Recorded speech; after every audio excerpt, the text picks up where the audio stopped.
Greetings, everyone. This is Rock and Roll Spot coming at you with the Weekly Comic Book Roundup. We covered most of this week's Marvel books, and now it's time for the last couple, as well as getting started on this week's DC books. Kicking things off, we've got Star Wars, number 27. Now, apparently we missed number 26, but there's probably a good idea of what happened. Um,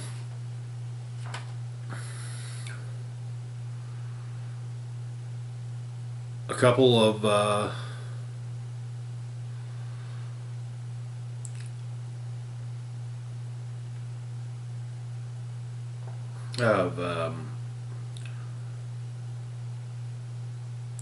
personnel at an Imperial Black facility codenamed Second Son, who are in fact Crimson Dawn agents, have opted to defect from the Empire after being activated by Kira, who tasked them with exposing the facility to the rebellion. So the couple have taken a shuttle and left Second Son, where the second Death Star is being constructed. The issue begins with the couple leaving. Things going fine, but a message comes through. Moff Jerjerrod wishes to speak to them.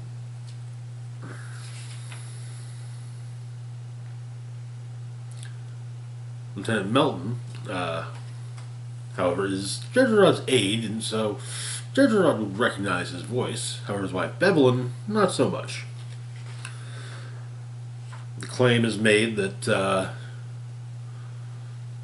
the major who was in command of the shuttle and is now dead is sending a report to Coruscant. However, all communications in the region are monitored from the station. So, yeah. TIE interceptors are scrambled, and a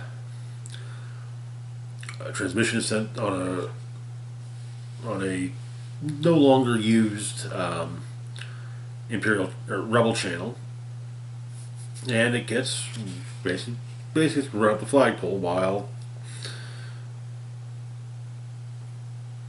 the two defectors try to escape with their children. The communication reaches the Rebel fleet. Lando says it's clearly a trap. The shuttle jumps through hyperspace to the river moon of Aldalim, but there's an Imperial excavation site, and so, yeah, they get attacked by more TIEs, managing to take out one of them before making another jump, this time to Coruscant. The front of the shuttle is ejected while the rest of it is destroyed and crashes into the city.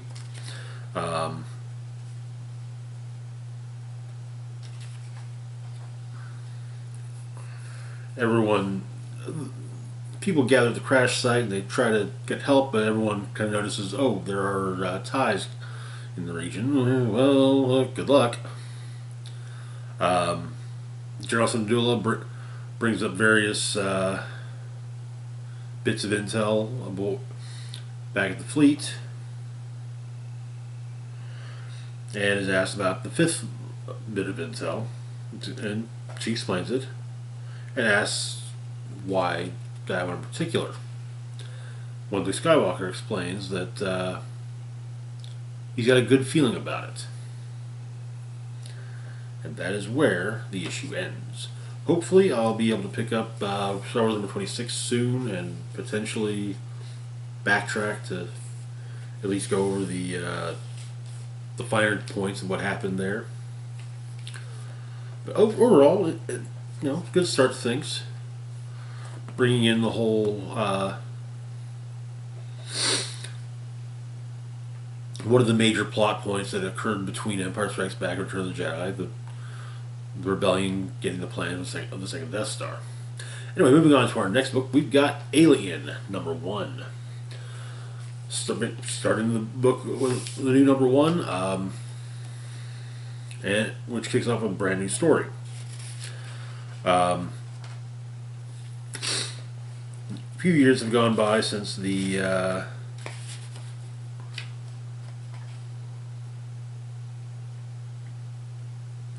15 years have passed since our last story arc. The issue begins on the planet Talbot 9, which is basically a research, an R&D planet for Weyland-Yutani. While the whole spiel is being given about the moon, we get these little small bits, and then just cut completely to aliens, to xenomorphs attacking and laying waste to the moon.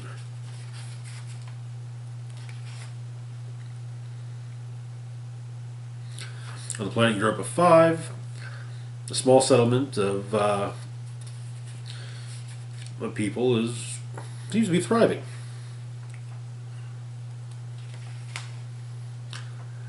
Until they're attacked by colonial marines.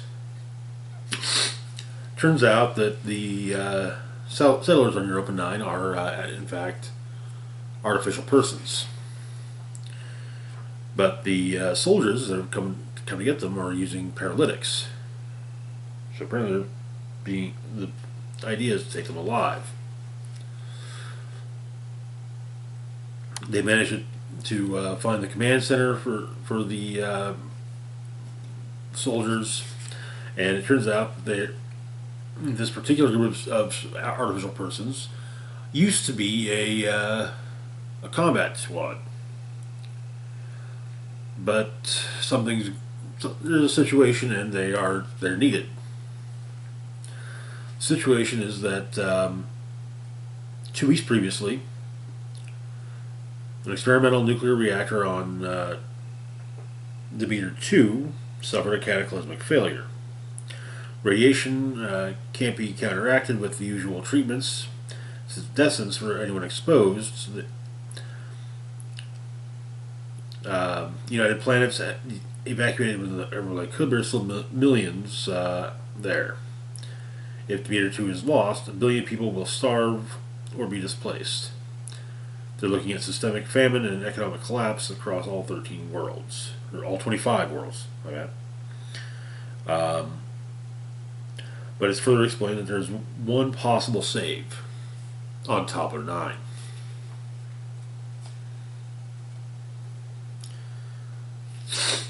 Somehow grown from xenomorph DNA. And seeing as how xenomorphs tend to ignore artificial persons, well, Steel Team is the ideal squad to go in and get it. And that is where the issue ends. Interesting start to things. I'd say the artwork has improved. I kind of wish that it had just continued with the numbering from the last issue, which was issue 12, but oh well. Anyway, moving on to our next book, we've got Dark Crisis on Infinite Earths, number 4. And I'm going to roll my eyes even harder at the title change. I was already yet another crisis, kind of, what can I say, DC likes to fall back on crises for crossovers. Anyway, where we left off, Hal Jordan had managed to led a squad of Green Lanterns to attack Pariah on Riot, and it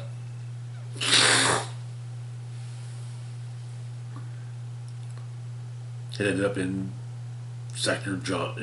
New Earth, Sector John Stewart, a planet that seems to be a complete and total Lantern construct. Hal tries to justify his being there when Barry shows up and saves him.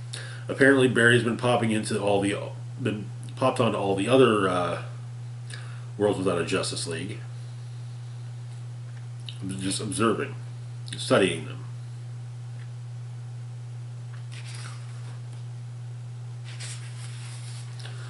Back on Earth, the League and League and the Society are trying to figure out trying to counteract what's been going on.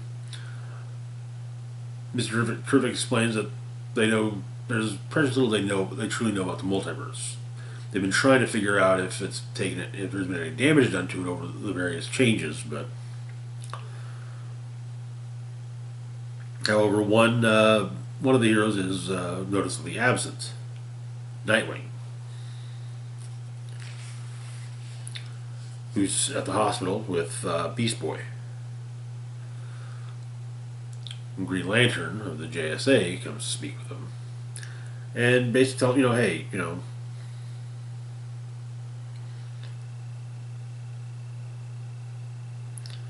and gives him quite the pep talk. Elsewhere, Black Adam has rejoined the Legion of Doom and explains that he thinks the Legion of Doom is the only hope for the world right now because the heroes aren't willing to do what needs to be done. However, as he is explaining this,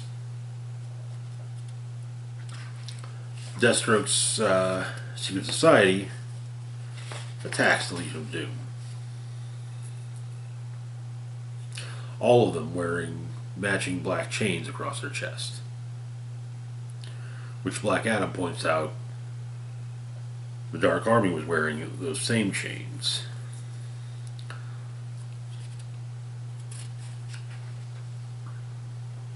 Pariah's watching all that's happening. The first stop that Barry and Hal make is on planet Batman.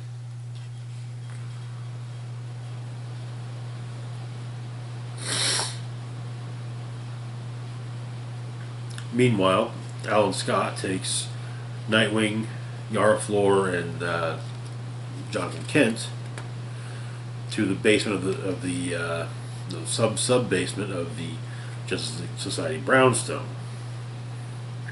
basically discussing to talk with the various mystics, including the Swamp Things.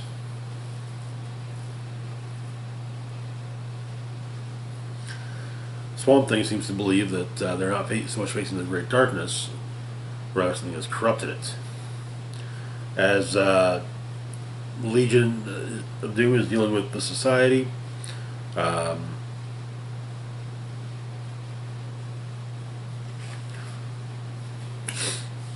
Lex takes on Deathstroke and seems to have him dead to rights until Prometheus infects him with great darkness and the rest of the Legion of Doom as well. With the exception of Black Adam. But the darkness, Mr. Terrific notices, is spreading.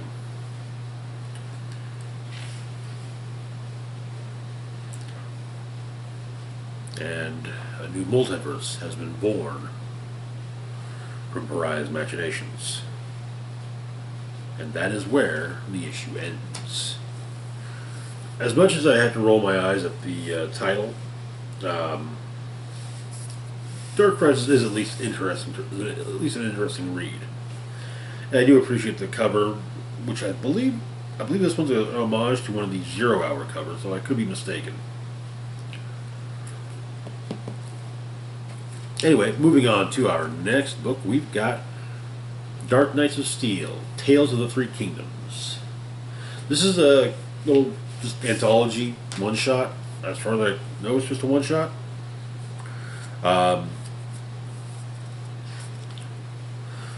The first one deals with a mystery in the harbor town of Gotham of the L Kingdom. First off, we meet a young man named James Olsen. He's an orphan at Arkham Orphanage. He's adopted by Perry White. Works the press. One year he's given a telescope for his birthday. And he is visited by Prince Kal-El. Jimmy and Cal talk. Later, Jimmy's been taken, as well as others from Arkham Orphanage. as Perry relates this to the King and Queen. Cal goes to investigate, finding talon marks on the roof of the White's home, and also running into Bruce and his sister Zala. They talk to the orphans, ask what they'd seen, starting with Oswald Cobblepot. But one of them, sadly burned, a young boy who's been burned on the left side of his body, Harvey. Well, Bruce gives him a golden Thomas to help him make decisions. And so Cal, Zala, and Bruce head to Mount Carmody. When they get there, they spy Jimmy's telescope. They make their way into a cave where they find a massive bat creature, as well as 3 missing children. Waylon. That looks like, well, basically young medieval versions of Killer Croc, Poison Ivy, and Mad Hatter. But Jimmy stops the Bruce and the elves from killing the bat creature, explaining that he's just a kid. Kirk Langstrom. Waylon then explains that the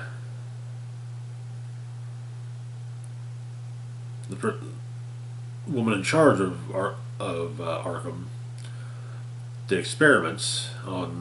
was running experiments on various orphans there, and so General Waller takes her into custody. However, afterwards, Waller has a private conversation with Miss Arkham, basically saying that Arkham will continue her work in service, but in service of the kingdom. When Waller's asked what the King and Queen think of this, well, she simply says there's no reason for them to know, and that Arkham works for Waller now. So yeah, Waller gonna Waller. Next up, we've got The Flock. It takes place 5 years before the main story. Prince Cal is venturing out into the city at the assistance of Royal Advisor Quinn. They run into Bruce along the way, who doesn't advise going into the city.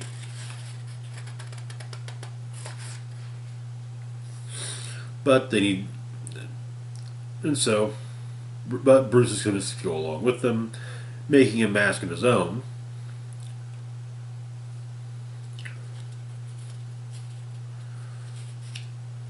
And, well,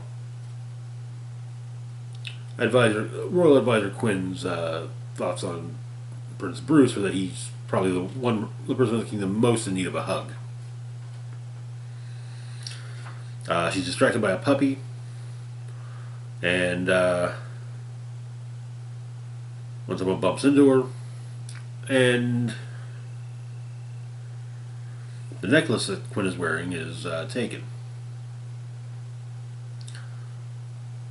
The thief tells the robins to fly. Bruce goes after one while Kal-El goes after the others. However, the one that Bruce has gone after saves a young boy from being hit by a carriage, basically bringing him right to Bruce. And it turns out that Cal has grabbed the rest of them: Jason, Timothy, Stephanie, Duke, and presumably also Damien. But Bruce seems to like what he sees in the Robins, and offers them a job working for him.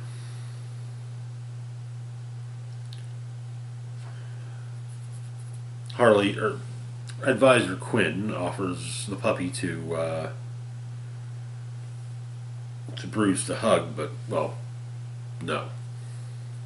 Also, I think yeah, it's the puppy is Nightwing's dog from the current Nightwing run.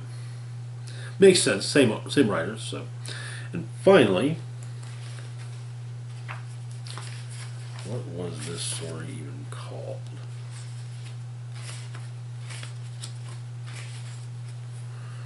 We have King's Bane in Hob Forest. A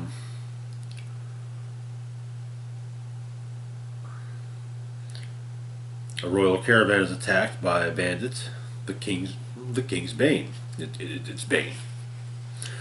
It's explained that, but when Bruce shows up, Bane drops to his knees and where, you know, explaining that he wishes to see that he has a greater that Bruce has a greater claim to the throne than the elves,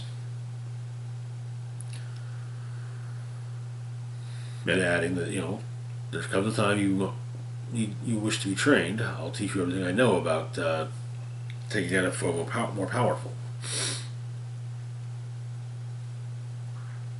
And tells Bruce where to find him. That night, while the King's Bane is at a tavern with four other scoundrels that he's affiliated with, Fiddler, Cheshire, Scandal, and Ragdoll. Gee, if only was a sixth member, you could call it, maybe it could be a secret then. Secret Six, maybe? But Bruce shows up and wants Bane to teach him. So Bane teaches him everything he can, and the whole idea being that they'll get into the. But Bruce names Bane his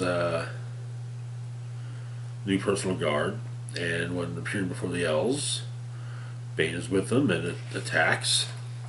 However, telling Bruce Bruce knows what to do. And Bruce cuts the lines of the chemicals that allow the King's Bane to stand.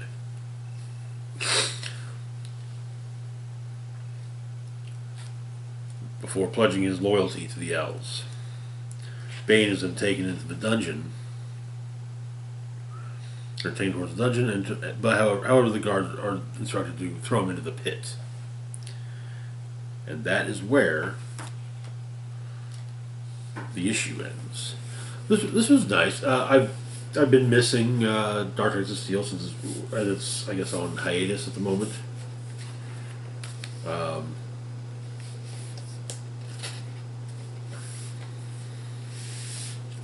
Definitely one of the best alternate universe books that DC's got going right now. Anyway, moving on to our last book for the moment, we've got Black Adam, the Justice Society Files, Atom Smasher. Atom Smasher is the nephew of, I think, of the Golden Age Atom.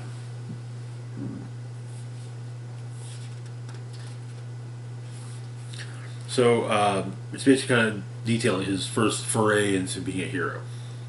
Things kind of went a little wrong, and he got shot at while in one of the giant form by some intergang thugs.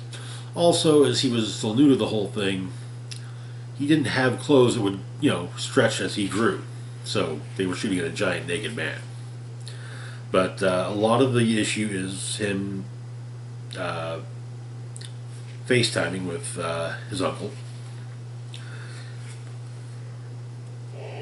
Showing off his costume. They figure, okay, I need a mask. He tries a hockey mask, too slasher. A Superman Halloween costume mask, too much. But a ski mask seems to work perfectly. So he's got a lead though, and he follows it.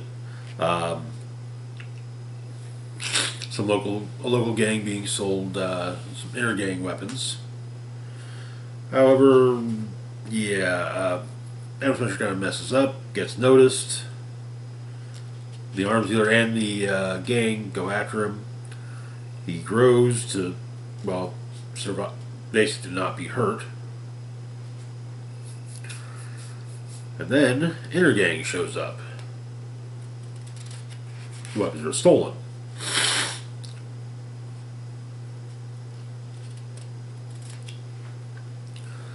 But Adam Smasher grows to giant size, truly giant size, destroying his clothes in the process.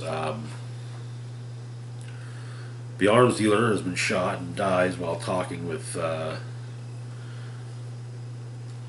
Smasher, but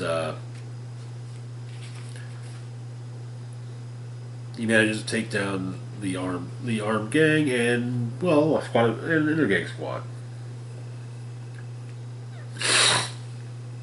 The next day, he's talking with his uncle, and there's a package outside of his door, outside of his apartment. Apparently, his Uncle Al, has contacted Carter, Hawkman, and he's like to be getting a call from Hawkman soon. But he tries on the costume, and this is a costume that will grow with him. So then we have our Kondak portion where we left off there. Adriana was the university she works at was being attacked by Inner Gang, namely looking for one of the relics she had managed to find. She leaves a voicemail for her brother. Inner Gang manages to track her down, but she manages to drop her phone and both her phone and the relic in the same place. But yeah. But Adriana's taken prisoner, or taken captive, and she doesn't have the relic on her. In the past, Harut, who damaged the whips of the slavers, well, his father's not in, he did the right thing, but they're just going to find worse ways to hurt us. In the present, Adriana has a conversation with Bruno Mannheim, and calls a lot of his bluffs. Her brother manages to find the relic, but he ends up slipping, and that is where the issue ends. These one shots so far, they've been all right.